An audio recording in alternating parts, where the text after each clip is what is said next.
देश दुनिया की कुछ बड़ी खबरें लेकर एक बार फिर आपके सामने हाजिर हूं। सबसे पहली खबर अपने देश के लोगों से जुड़ी है, उसके बाद दुनियादारी की खबरों पर बात करेंगे। वीडियो में आखिर तक बने रहिएगा। दुनियादारी की सारी अपडेट आपको इस वीडियो में मिलने वाली है। हमारे देश के लोगों के पास जिस तरह आधार कार्ड है, उसी तरह से एक पैन कार्ड भी है। आजकल पैन कार्ड हर किसी की जरूरत बन गया है।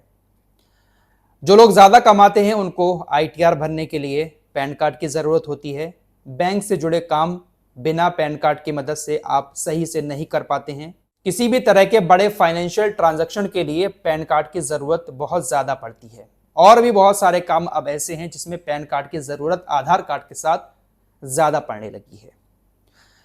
अब ऐसे में सरकार की तरफ से एक नियम काफी टाइम से लागू किया गया कि आपका जो पैन कार्ड है उसको अपने आधार कार्ड से लिंक करें। दरअसल सरकार का ऐसा मानना है कि बहुत सारे लोग फर्जी पैन कार्ड बनवा रहे हैं। ITR में घोटाला करने के लिए या किसी और काम के लिए लोग फर्जी पैन कार्ड बनवा लेते हैं। इसीलिए सरकार अब आपके पैन कार्ड को आधार कार्ड से लिंक करना चाहती है ताकि कोई फर्जी पैन कार्ड ना बन पाए। काफी टाइम से सरकार की तरफ से भारतीय लोगों से यह कहा जा रहा है कि आप अपने पैन कार्ड को जल्द से जल्द आधार कार्ड से लिंक कर लें।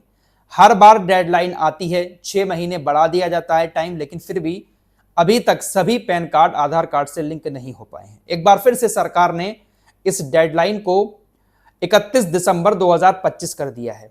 31 दिसंबर 2025 तक जिन लोगों के पैन कार्ड आधार कार्ड से लिंक नहीं है वो अपने पैन कार्ड को आधार कार्ड से लिंक कर लें।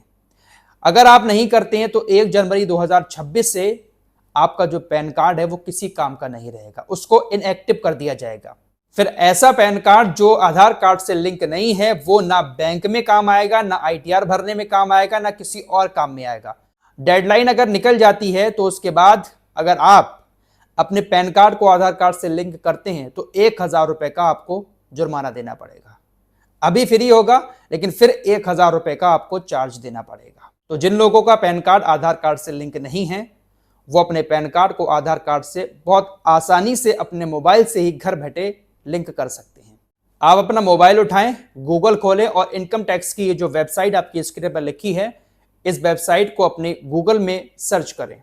ये वेबसाइट खुलेगी, बहुत सारे ऑप्शन स्क्रीन पर दिखाई देंगे। थोड़ा सा नीचे जाएंगे तो लिंक आधार स्टेटस नाम का एक ऑप्शन दिखाई देगा, उस पर क्लिक करेंगे। जैसे ही क्लिक करेंगे एक नया पेज खुल जाएगा। वहां पर आपको पहले अपना पैन नंबर डालना है, फिर आपको अपना आधार नंबर डालना है और नीचे जो ऑप्शन दिखाई दे रहा है लिंक व्यू आधार स्टेटस, इस पर क्लिक करना है।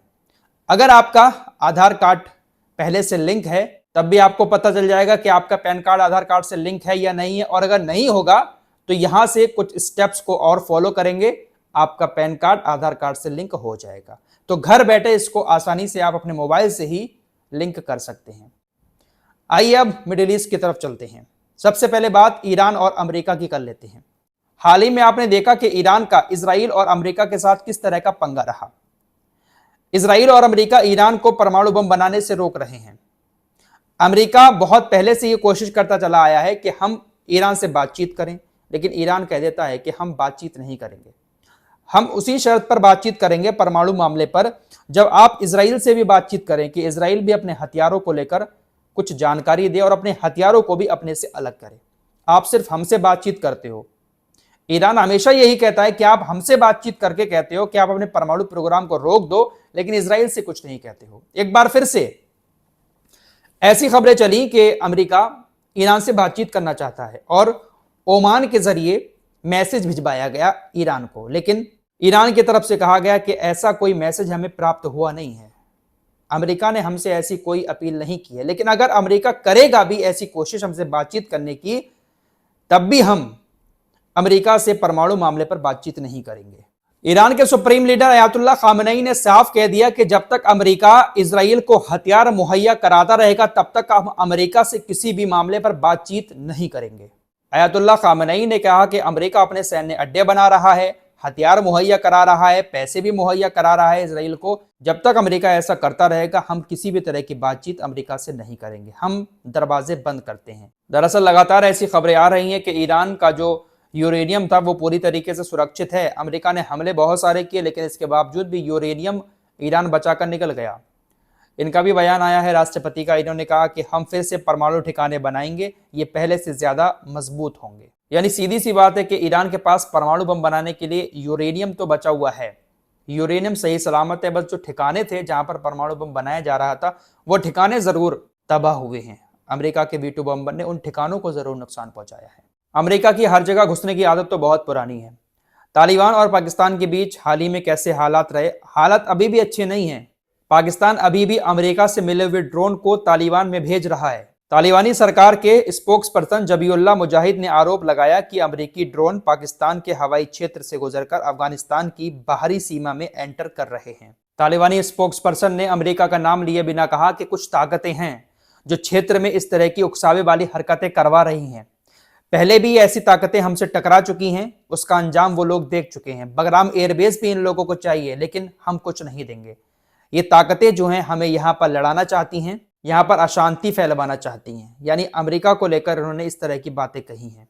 जाहिर सी बात है कि अमेरिका का पाकिस्तान बहुत बड़ा पिट्ठू है। अमेरिका पाकिस्तान को हर तरह की मदद करता है और तालिबानियों के खिलाफ तो ज़्यादा से ज़्यादा करेगा, क्योंकि बगराम एयरबेस चाहिए है अमेरिका को। चीन को अगर कंट्रोल करना है तो बगराम एयरबेस अमेरिका को चाहिए है।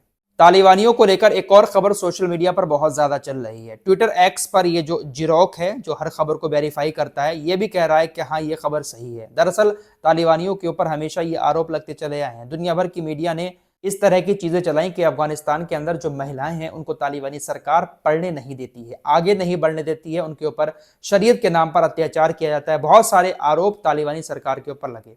लेकिन अब खबर आ रही है कि पहली बार दुनिया के सामने तालिबान की महिला सैनिक दिखाई दी हैं।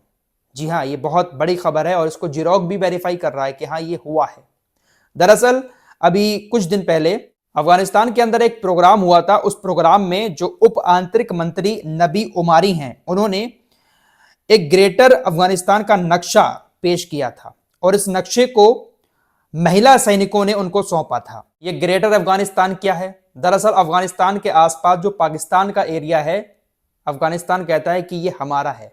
पाकिस्तान के उस सारे एरिया को अफगानिस्तान के नक्शे में दिखाया गया जो एरिया पाकिस्तान का था, खैबर पख्तूनख्वा, बल्टिस्तान, बालूचिस्तान।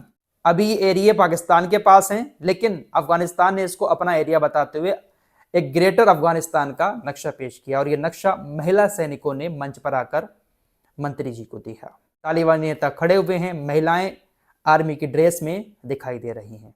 तो अब तालिबानियों ने ये अपनी छवि दिखाई है दुनिया को कि देखिए हम महिलाओं पर अत्याचार नहीं करते हैं, बल्कि हम महिलाओं को आगे पढ़ने के लिए प्रोत्साहित कर रहे हैं और उनको अपनी सेना में भी भर्ती कर रहे हैं। फिलहाल गाजा की बात कर लेते हैं। गाजा इस वक्त मलबे के ढेर के तले दबा हुआ है। गाजा के अंदर तकरीबन 61 मिलियन टन मलबा मौजूद है जिसको फिलिस्तीनी खोद रहे हैं। 2008 से लेकर अब तक जितने भी युद्ध हुए हैं उससे 20 गुना ज्यादा मलबा इस वक्त गाजा के अंदर है। इस भारी भरकम मलबे को खोद कर 10,000 लापता लोगों की तलाश की जा रही है। फावड़े से, कुदालियां से, नंगे हाथों से मलबे को हटाया जा रहा है, खुदाई की जा रही है ताकि हमारे जो अपने लापता हैं शायद इसके नीचे दबे हुए मिल जाएं।